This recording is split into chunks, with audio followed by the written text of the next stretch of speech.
obviously concerned with their privacy and their security, which is why I'm glad that on their phones that happen to be issued by the government, they no longer access TikTok. That was a big frustration for them. Really, this applies to us too, Dad? Yes, I just did that.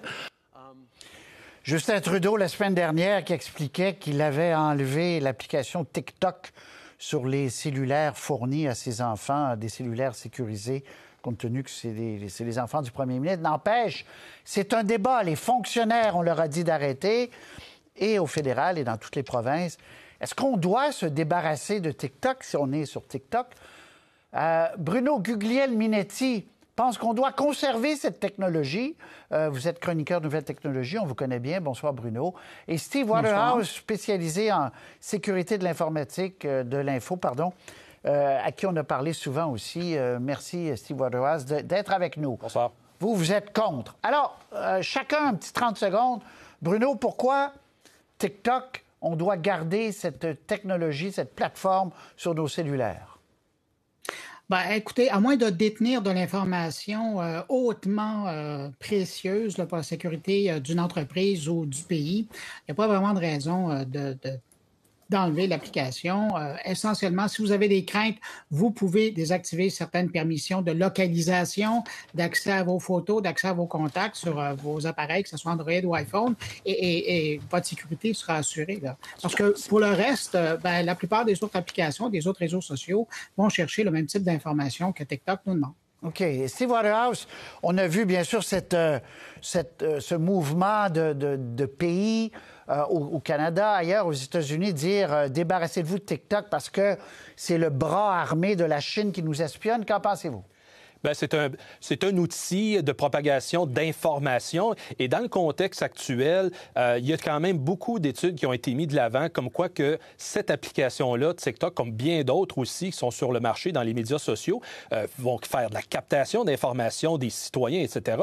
Mais dans un contexte de vol de propriété intellectuelle, c'est de cette façon-là qui est approché que l'application n'est pas recommandée dans des environnements, comme disait Bruno, qui sont sensibles en termes d'information, mais en même temps, pour que ça soit justement une application qui est sécuritaire dans son utilisation et qu'en même temps, on ne se sente pas toujours épié constamment par celle-ci. OK. Mais est-ce qu'elle épie plus que d'autres applications, Steve? Oui, c'est ça, c'est un contexte. Elle va documenter davantage. En mettant toutes les applications sur le même banc d'essai, bien, TikTok a été reconnu comme étant elle qui demande davantage d'accès aux appareils mobiles pour documenter davantage les gens en géolocalisation, les contacts, la façon que la personne va se comporter avec le téléphone et dans l'usage de l'application. C'est elle qui domine sur le marché. Puis Bruno sera d'accord avec moi, c'est-à-dire c'est la meilleure application pour propager des productions vidéo. Mais en même temps, à l'inverse, si les instances du Parti communiste chinois voudraient faire de la désinformation, c'est la meilleure plateforme pour le faire. Bruno, vous avez pas de crainte?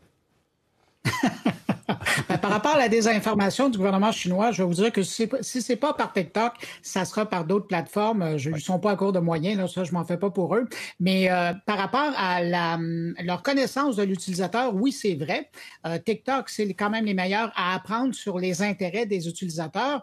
Mais cela étant dit, par rapport à mes informations personnelles, moi, une fois que j'ai enlevé toutes les permissions d'accès de l'application aux données que génère mon téléphone, sauf ce que je regarde sur TikTok, à un moment donné, je ne leur envoie pas tellement d'informations. Évidemment, si à un moment donné, je me mets à regarder de l'information qui provient de Chine, bien là, je vais commencer à avoir accès à être nourri d'informations en provenance de Chine. Mais pour le moment, ce n'est pas vraiment ce que je cherche sur TikTok. Bon, bien, restons sur la Chine une seconde. Est-ce que c'est un moyen que et que utilisent déjà les Chinois pour connaître, pour savoir, pour espionner?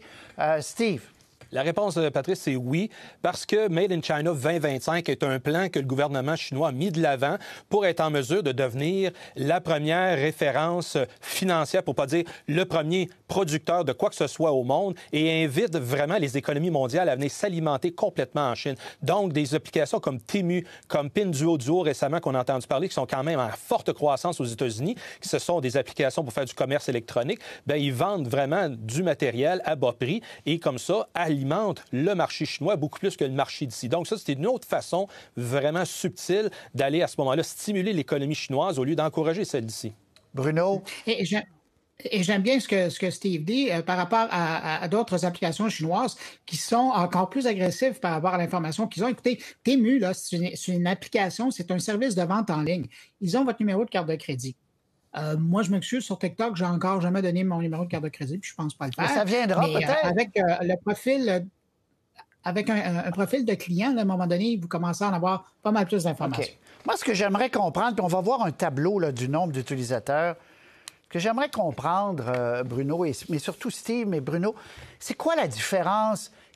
Pourquoi TikTok serait plus menaçant que Facebook? On le sait, Facebook, c'est tout sur nous. On regarde un arbre, il nous envoie une annonce de botaniste, etc. C'est quoi la différence, Steve?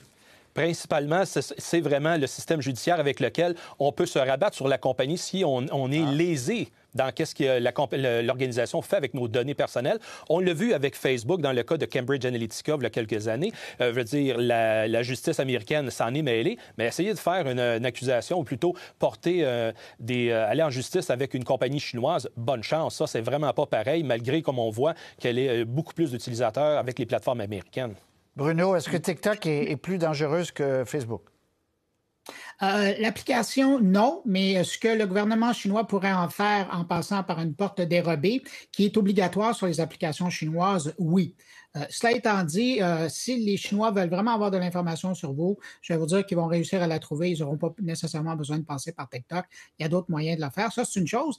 Mais de l'autre côté, comme Steve le disait, évidemment, les recours des utilisateurs, des victimes d'usurpation ou des victimes potentielles là, d'une application, évidemment, n'auront pas de recours si on le compare à d'autres applications qui, elles, sont en sol occidentaux. Alors, évidemment, c'est là où le bas blesse, comme dirait l'expression. OK. Bruno, donc vous avez TikTok, là, Bruno, c'est clair?